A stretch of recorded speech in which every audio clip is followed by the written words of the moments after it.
हाँ जी। तो बेटा आज का हमारा टॉपिक है electrostatic potential due two point charge. ठीक है।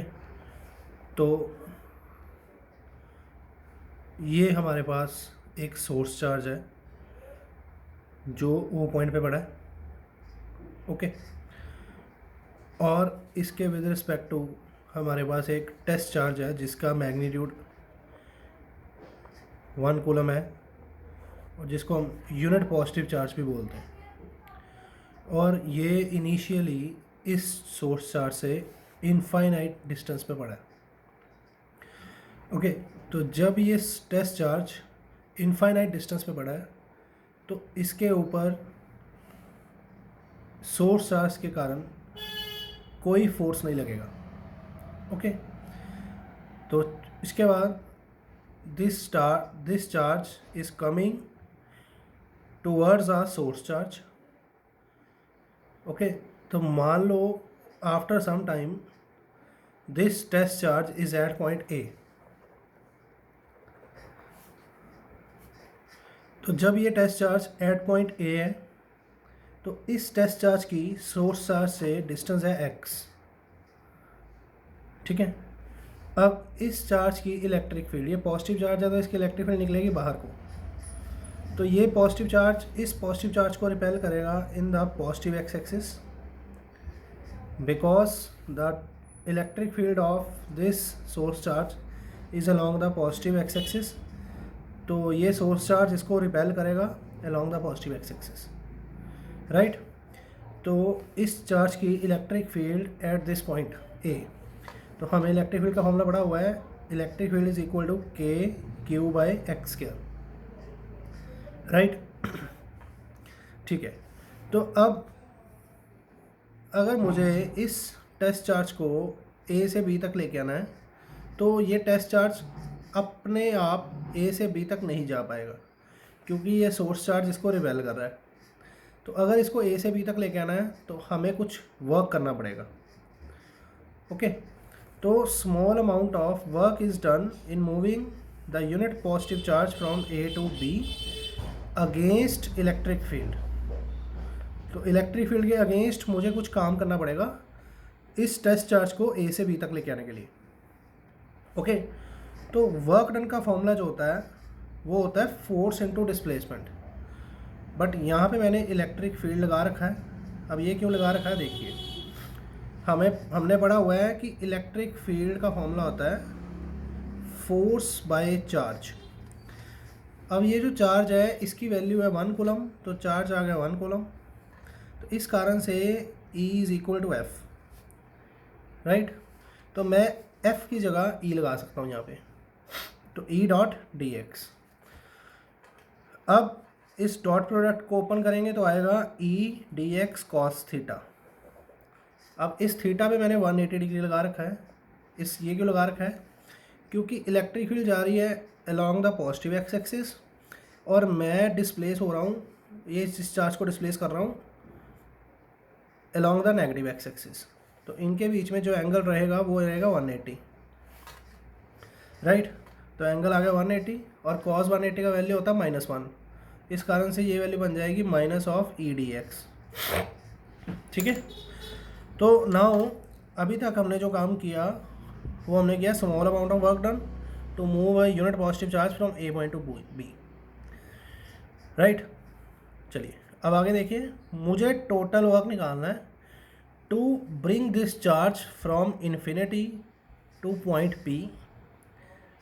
ओके, मुझे टोटल वर्क निकालना है जो चार्ज पहले इस चार्ज के विद रिस्पेक्ट टू इन्फिनिटी पे था और इसी चार्ज को मैं पी पॉइंट तक लेके आ रहा हूँ और अब इस यूनिट पॉजिटिव चार्ज का डिस्टेंस होगा इस चार्ज के विद रिस्पेक्ट टू आर। समझ रहे हो। तो अब मैं निकालूंगा total work done in moving the charge from infinity to distance R with respect to source charge. तो टोटल वर्क निकालने के लिए मैं इंटीग्रेट करूंगा इस small amount of work done को, तो इंटीग्रेट कर दिया और आ गया minus of E d x और लिमिट्स ली इन्फिनिटी टू आर, क्योंकि ये जो यूनिट चार्ज है ये पहले इस चार्ज के विद रिस्पेक्ट टू इन्फिनिटी पे है और जब ये पी पॉइंट पे आ जाएगा तो इस चार्ज का इस चार्ज से डिस्टेंस होगा आर। ओके, समझ रहे हो? तो इन्फिनिटी टू आर। अब मैं ई की वैल्यू डाल देता हूँ। ई की वैल्यू है, ये ई की वैल्यू है। अच्छा, के क्या होता है? के होता है 1/4πε। तो 1/4πε q by x square into d x, q by x square into d x. ठीक है, ये कैपिटल क्यू भी लगा सकते हो आप, कोई चक्कर नहीं, चाहे स्मॉल क्यू लगाओ चाहे कैपिटल क्यू लगाओ।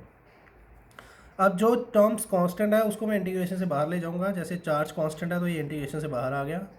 फिर 4πε कांस्टेंट है, वो भी इंटीग्रेशन से बाहर आ गया। तो अंदर आया इन्फिनिटी टू आर। अब देखो x डिनोमिनेटर में है, x का स्क्वायर डिनोमिनेटर में है। जब ये न्यूमिनेटर में जाएगा तो इसकी पावर का साइन चेंज हो जाएगा, तो ये बन जाएगा x की power -2 into d x. Okay, चलिए अब आगे देखते हैं। अब वर्क डन -q/4πε। अब देखो बेटा, इसका चार्ज है, इंटीग्रेशन कैसे करते हैं कि जो भी इसकी पावर है उसमें 1 ऐड हो जाएगा और जो टोटल पावर ऊपर बनी उसी को हम नीचे लिखेंगे, -2 + 1 और लिमिट्स इन्फिनिटी टू आर। ठीक है, क्लियर? अब देखो बेटा, -2 + 1 -1, यहाँ पे -1 बचेगा। तो इस -1 को मैं अगर बाहर ले आऊँ तो यहाँ पे भी माइनस का साइन है, तो माइनस माइनस प्लस हो जाएगा, इसलिए मैंने लिखा q/4πε। और यहाँ पे देखो -2 + 1 है, तो यहाँ पे पावर बचेगी x की पावर -1। x की पावर -1 को अगर मैं नीचे लेके आऊँगा तो उसकी पावर का साइन चेंज हो जाएगा, तो -1 से वो हो जाएगा +1, तो ये बन जाएगा 1/x और इन्फिनिटी टू आर। ठीक है, चलिए अब आगे देखिए। वर्क डन का फॉर्मूला क्या होता है? q/4πε। अब मैं यहाँ पे पहले अपर लिमिट डालूंगा, अपर लिमिट r, तो x की जगह r 1/r, फिर लोअर लिमिट -1/∞। अब ये जो 1/∞ होता है इसका वैल्यू होता है 0, तो मेरे पास बचेगा q/4πε इंटू 1/r। तो मैंने इसको ऐसे लिख दिया, work done is equal to q/4πε into R. ठीक है, अब देखो बेटा आगे देखो, हमने पोटेंशियल का फॉर्मूला पढ़ रखा है। पोटेंशियल का फॉर्मूला होता है वर्क डन बाय चार्ज। अब जिस चार्ज को मैं लेके आ रहा हूँ उसका वैल्यू 1 है, तो इसके लिए 1 आ जाएगा। तो मतलब potential is equal to work, तो मतलब जो मैं वर्क लिख रहा हूँ यहाँ पे, इसकी जगह मैं कौन सा साइन लगा सकता हूँ? पोटेंशियल का। तो पोटेंशियल आ गया q/4πε इंटू आर। ठीक है, तो ये फॉर्मूला आ गया potential due two point charge का, और ये इम्पॉर्टेंट फॉर्मूला है। ठीक है, ये फाउंडेशन है इस चैप्टर की। ठीक है, चलिए अब नेक्स्ट टॉपिक करेंगे।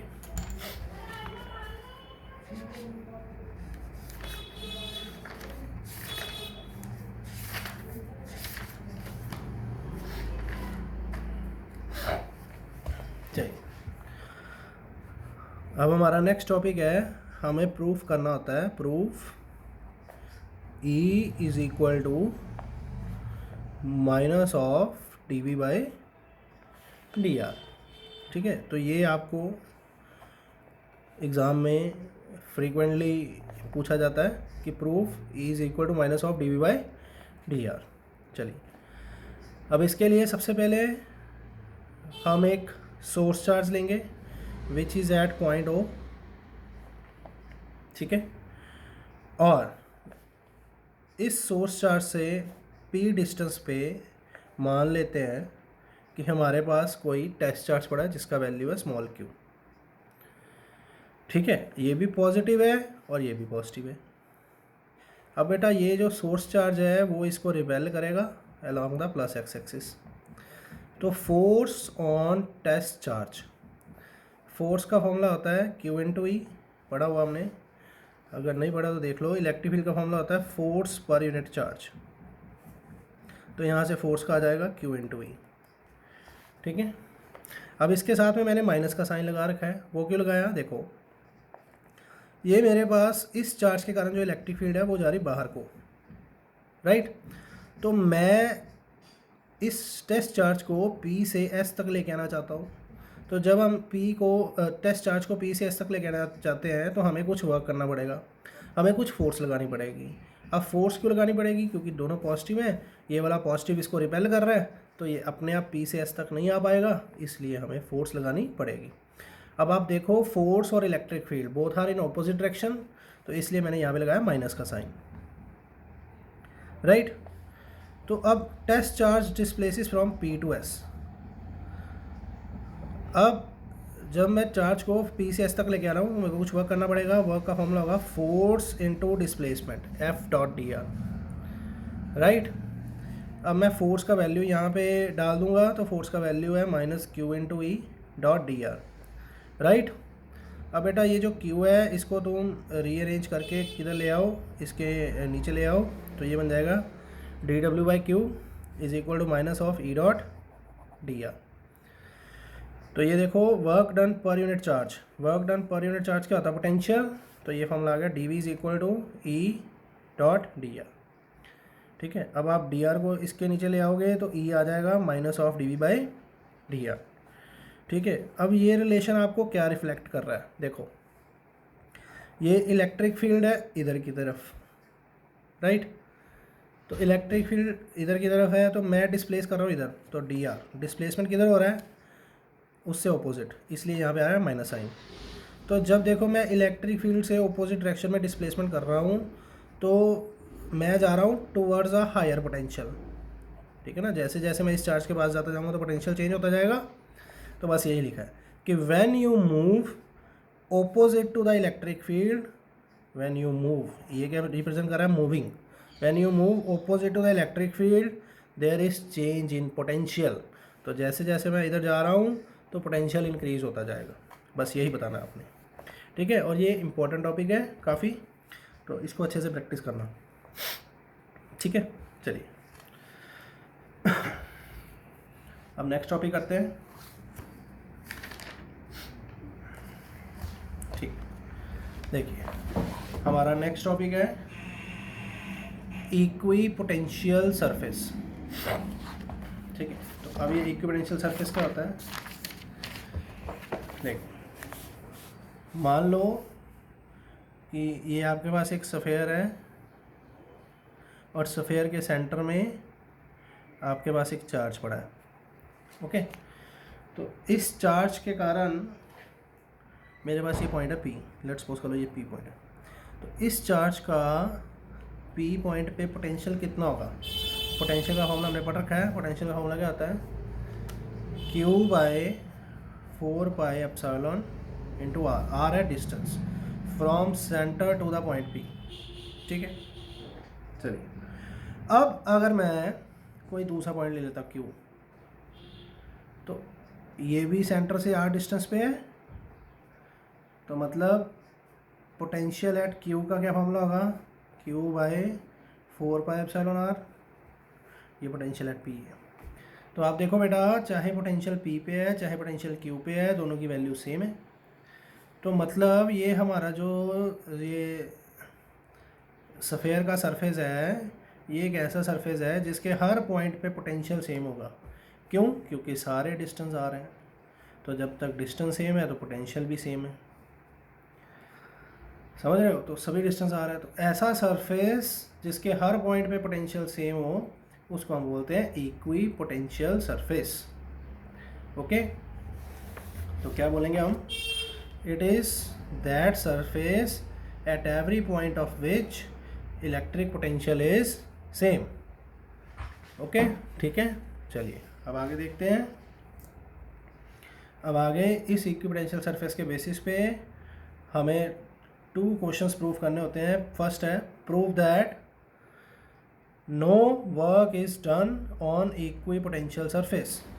हमें ये प्रूफ करना है कि जब हम इक्वी पोटेंशियल सरफेस पे मूव करते हैं तो हमें कोई भी वर्क नहीं करना पड़ता, ठीक है। तो चलिए अब इसके लिए हम प्रूफ कर लेते हैं।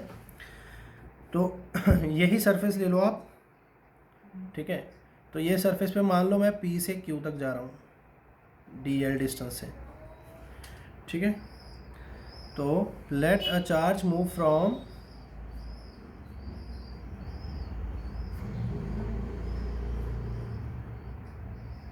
P to Q, okay. तो नाउ हमने पोटेंशियल डिफरेंस की डेफिनेशन पढ़ रखी है। अब मान लो पी से क्यू गया हूँ तो potential difference V Q minus V P. Potential difference किसके इक्वल होगा? Work done in moving P to Q by charge. ठीक है, तो पोटेंशियल डिफरेंस का फॉर्मूला होता है कि तुम्हें कितना वर्क करना पड़ा एक पॉइंट से दूसरे पॉइंट तक जाने में, किसको लेके जाने में? एक चार्ज को लेके जाने में। ठीक है, अब देखो ऑन इक्विपोटेंशियल सरफेस, अब ये आपका इक्विपोटेंशियल सरफेस है तो potential at Q is equal to potential at P, तो मतलब ये टर्म जो है वो ज़ीरो हो जाएगी। तो वर्क डन बाय चार्ज कितना आ गया? ज़ीरो।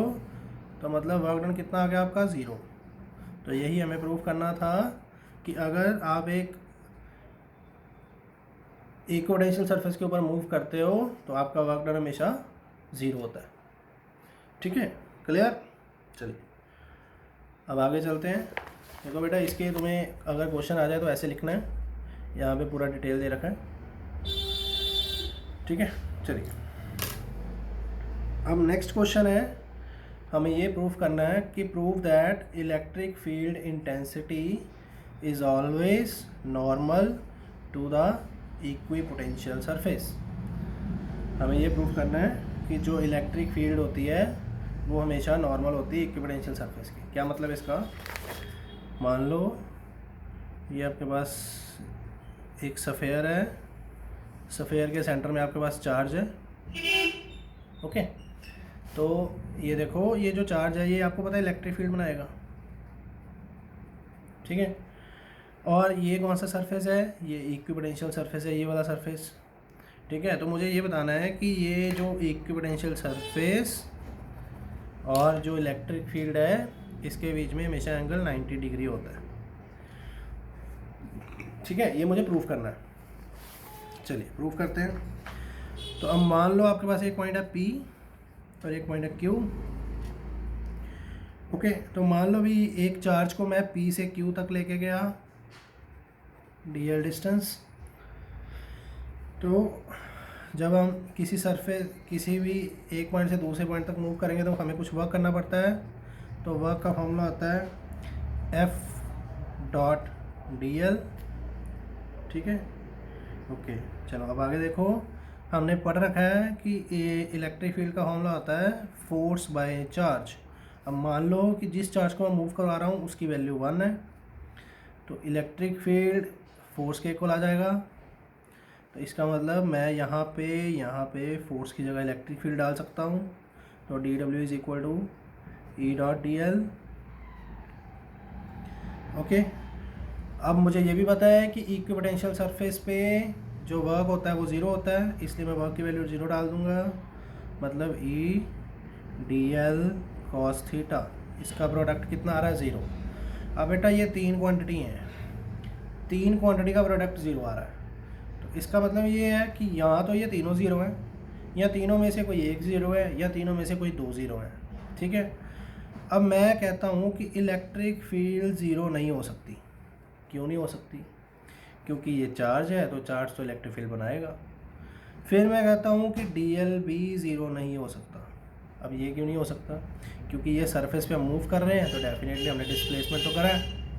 इसका मतलब कि हमारा cos थीटा 0 होगा।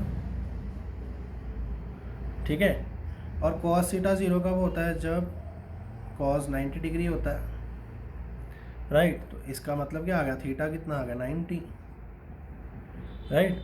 अब ये थीटा किसके बीच में था? E और dl। तो बस हमें ये तो प्रूव करना था कि ये जो इक्विपोटेंशियल सरफेस है और ये जो इलेक्ट्रिक फील्ड है इसके बीच में हमेशा 90 डिग्री का एंगल बनता है। That's all. Okay,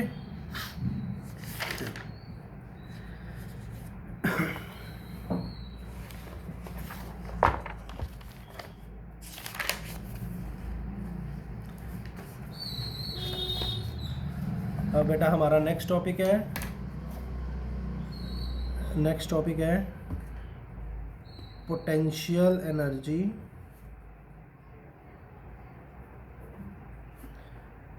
of a system of two charges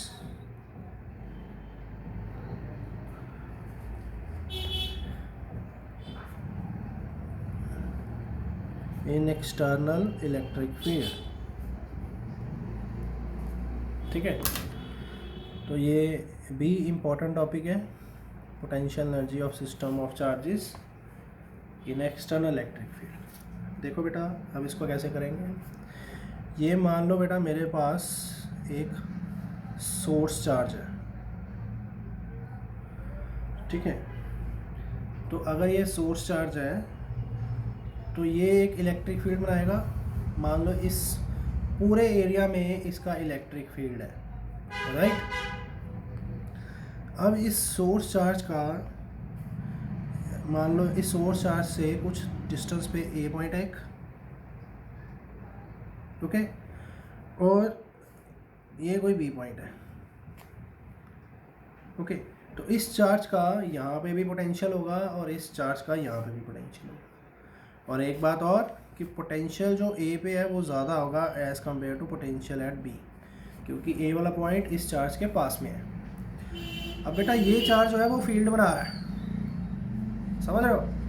अच्छा चलो, अब देखो मेरे पास मान लो कि दो चार्जेस हैं, एक Q1 और एक Q2, और ये इनिशियली इनफाइनाइट डिस्टेंस पे पड़े हैं। ये इनिशियली इनफाइनाइट डिस्टेंस पे पड़े हैं।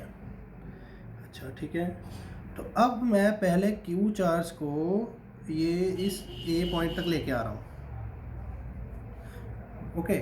तो ये पॉइंट किसके पोटेंशियल, किसकी फील्ड के अंदर है, इस चार्ज की। तो ये पॉजिटिव है, ये भी पॉजिटिव है। तो बेटा जब मैं इस चार्ज को यहाँ तक लेके आऊँगा तो मुझे डेफिनेटली कुछ वर्क करना पड़ेगा, राइट। क्योंकि ये पॉजिटिव है और ये भी पॉजिटिव है, ये वाला पॉजिटिव इसको रिपेल करेगा, तो इसलिए मुझे डेफिनेटली कुछ वर्क करना पड़ा होगा इस Q1 चार्ज को इसकी टेरिटरी में लाने के लिए, ठीक है। चलिए अब देखिए पोटेंशियल एट ए पॉइंट। अब इस चार्ज का इस पॉइंट पे जो पोटेंशियल है उसका वैल्यू कैसे निकालेंगे। उसका वैल्यू निकालने के लिए हम बोलेंगे कि जितना हमें वर्क करना पड़ा इस Q1 चार्ज को इन्फिनिटी से ए पॉइंट तक लेके आने में, वो आपको इस चार्ज के पोटेंशियल की वैल्यू बताएगा ए पॉइंट पे, ठीक है। मैं दोबारा रिपीट कर रहा हूँ, मैं इस चार्ज को इन्फिनिटी से ए पॉइंट तक लेके आया, तो ये जो ए पॉइंट है वो इसकी टेरिटरी के अंदर है, तो डेफिनेटली ये चार्ज इसको रिपेल करेगा, तो डेफिनेटली मुझे कुछ वर्क करना पड़ा होगा इस चार्ज को ए पॉइंट तक लेके आने में। तो जितना वर्क करना पड़ा रहेगा उससे मुझे इसके पोटेंशियल के बारे में पता लगेगा। तो potential at point A of this charge is equal to work done one unit charge. तो यहाँ से वर्क डन, मान लो मेरे को W1 वर्क करना पड़ा, तो W1 वर्क कितना आएगा, Q1 इंटू VA, ठीक है। अब मैं बोल देता हूँ कि VA is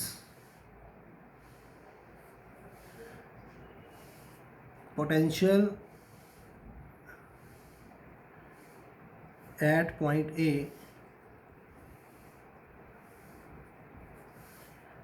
due to external source charge, external source charge, ठीक है। चलिए अब आगे देखिए। अब मैं इस Q2 चार्ज को B पॉइंट तक लेके आ रहा हूँ, ठीक है, बहुत अच्छी बात है। तो इस चार्ज को भी यहाँ तक लेके आने में मुझे कुछ वर्क करना पड़ा होगा। क्यों करना पड़ा होगा, क्योंकि ये चार्ज इसकी टेरिटरी के अंदर आ रहा है, तो डेफिनेटली ये चार्ज इसको भी रिपेल करेगा, तो इसलिए मुझे कुछ ना कुछ तो वर्क करना पड़ा होगा। तो मुझे कितना वर्क करना पड़ा होगा, जितना वर्क करना पड़ा होगा वही इसके पोटेंशियल की वैल्यू के बारे में बताएगा। तो वर्क करना पड़ा मुझे किससे चार्ज को लेके आने के लिए, Q2 चार्ज को लेके आने के लिए, किस पॉइंट तक, B पॉइंट तक, जहाँ पे इस चार्ज का कुछ ना कुछ पोटेंशियल है, ठीक है। अब एक इंटरेस्टिंग बात बेटा और सुनो, जब मैं इस चार्ज को यहाँ पे लेके आ रहा हूँ तो इस चार्ज को सिर्फ ये नहीं रिपेल कर रहा, ये भी रिपेल कर रहा है, ठीक है ना। तो जब मैं इस चार्ज को यहाँ पे लेके आ रहा हूँ तो ये तो रिपेल कर ही रहा है इसको, और ये भी रिपेल करेगा। तो मतलब मुझे इसके अगेंस्ट भी वर्क करना पड़ेगा और इसके अगेंस्ट भी वर्क करना पड़ेगा, तभी जाके मेरा Q2 चार्ज बी पॉइंट पे आएगा। ओके, तो वर्क डन, एक और वर्क करना पड़ेगा, उसको मैं W3 नाम दे देता हूँ। अब ये वर्क क्यों करना पड़ा, क्योंकि यहाँ पे पोटेंशियल था Q1 चार्ज का, पोटेंशियल था Q1 चार्ज का। अच्छा पोटेंशियल था तो मैं कौन सा चार्ज लेके आया, Q2। तो वर्क डन का फॉर्मूला क्या होता है, पोटेंशियल इनटू चार्ज, जिस चार्ज को अप्लाई हो, और किसके पोटेंशियल के अंदर लाए हो, Q1 चार्ज के पोटेंशियल के अंदर। ठीक है ना, चलो ठीक है। अब मुझे पता है कि किसी भी चार्ज का किसी पॉइंट पे पोटेंशियल ऑफ Q1, अब मान लो यहाँ से यहाँ तक डिस्टेंस है R12। अब potential of Q1 at point B, उसका फॉर्मूला क्या होगा, Q bye 4 pi epsilon R12। ठीक है, तो अब मुझे टोटल वर्क कितना करना पड़ा, टोटल वर्क करना पड़ा W1 plus W2 plus W3। W1 का वैल्यू है Q1 into VA plus Q2 into VB plus ये यहाँ से वैल्यू क्या बन जाएगा, पोटेंशियल Q1 का कितना है, Q1 bye 4 pi epsilon R12 और साथ में Q2। ये मैंने Q1 का वैल्यू ये है ना, इसी को इसमें डाला है, तो कितना आएगा, Q1 Q2 bye 4 pi epsilon R12। Okay, तो ये आपका आ गया टोटल वर्क, दैट्स ऑल। ठीक है, और बेटा आप इसको इस तरह से लिखोगे, ये मैंने यहाँ पे डाल दिया है, तो ये आप इसको ऐसे नोट्स बना लोगे इसके, और अगर एग्ज़ाम में आ जाए तो ऐसे लिखना है। ठीक है, चलिए, तो बाकी का काम फिर हम नेक्स्ट टाइम करेंगे, आज के लिए इतना ही।